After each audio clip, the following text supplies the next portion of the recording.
tumbling down.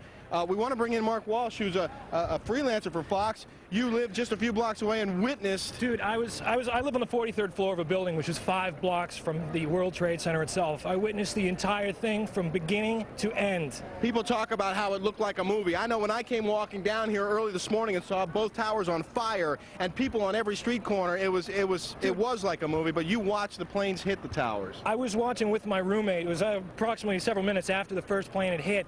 I saw this plane come out of nowhere and just ream right into the side of the Twin Tower, exploding through the other side.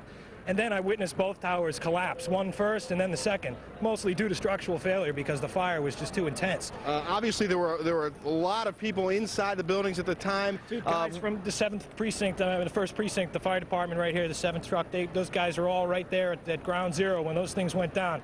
And God bless, I know there's a lot of guys there that were around there, and hopefully they made it out.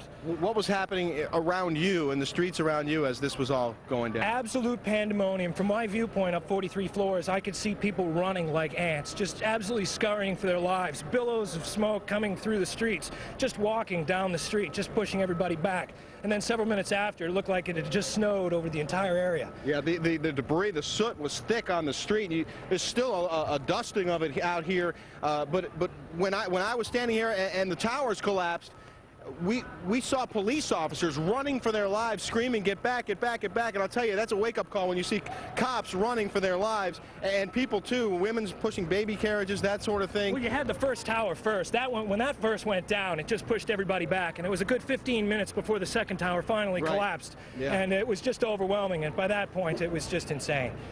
Well, I'm hearing a lot of similar stories from people who were inside the building. One gentleman we spoke to earlier today, John, was on the 77th floor and said it was a relatively orderly evacuation at that point after the first plane hit the first tower. Everyone going down the stairs, not a lot of panic.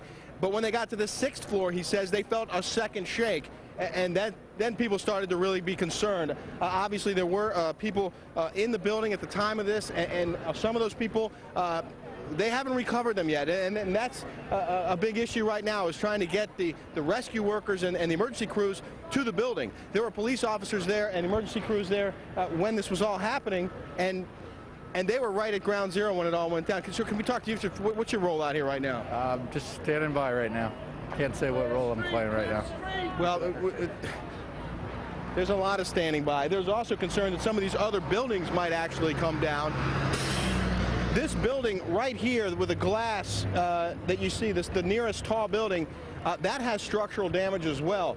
We saw a lot of glass broken out, and a corner of the building appeared to be in distress, and there's concern that there might actually be another collapse of that building.